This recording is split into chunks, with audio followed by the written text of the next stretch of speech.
Bonjour, nous vous apportons la méditation de ce jour. Comment te délivrer de la rancune? Notre méditation se basera sur le livre des Actes des Apôtres au chapitre 23, le verset 14. Il est écrit: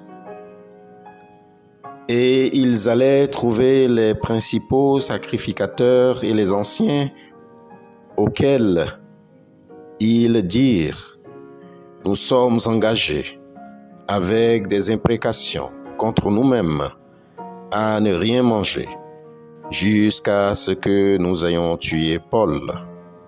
Amen. Peut-être ignores-tu ce sentiment où tu as encore un peu d'amertume après t'être disputé avec l'autre, ou au fond de toi, tu as du mal à te souvenir de toutes les personnes à qui tu dois pardonner. Alors, il se cache encore dans ton cœur de la rancune.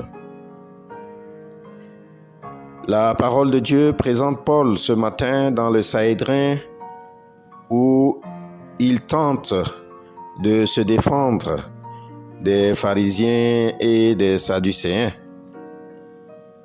L'apôtre Paul use d'une habileté extrême dans son discours, en confondant ces deux parties sur leur conception de la résurrection et sur l'existence des anges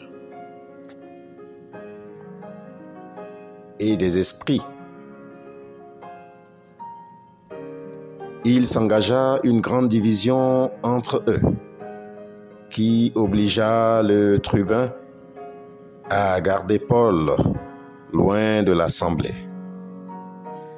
Mais dans leur détermination à la vengeance, une partie des Juifs formatait une conspiration pour faire mourir Paul le lendemain de sa comparution. Ces derniers jurent de s'abstenir même des besoins fondamentaux, rien que pour mettre en œuvre le plan de meurtre, pour juste maintenir leurs convictions. Bien-aimés dans la foi, la rancune tient toujours des comptes.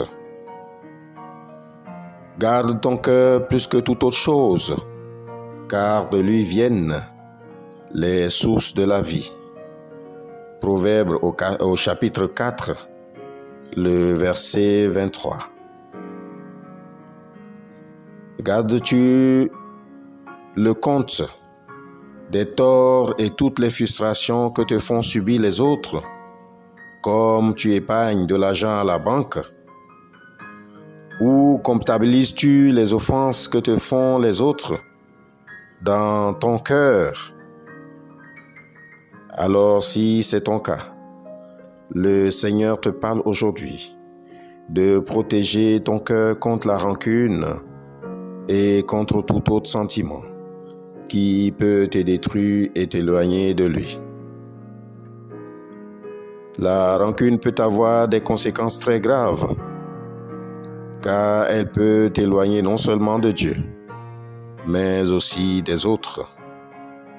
La rancune va germer en toi d'autres sentiments accusateurs, tels que la jalousie, la haine et voire le meurtre. Ma sœur, mon frère dans la foi, si tu dois briser ce sentiment en toi, car Dieu veut manifester sa bonté et son amour à chacun de nous. Alors, quel sera l'état de ton cœur quand il voudra déposer cette grâce dans ta vie? Tu es invité à faire confiance en lui. et à lui demander de t'aider si tu as le besoin de pardonner. Amen. Prions pour que Dieu enlève de nous tout esprit de rancune.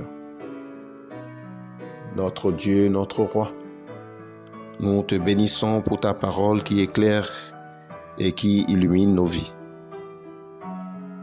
Nous te prions d'éloigner de nos cœurs toute frustration. Nous te prions, Seigneur Dieu, de briser tout sentiment de rancune dans les couples, dans ton Église, dans nos lieux de travail, et que tu ouvres de nouveaux chemins qui libèrent nos cœurs et qui nous permettent de vivre dans la joie et dans la paix. Shalom. Que Dieu vous fasse énormément de bien pour cette journée. Amen.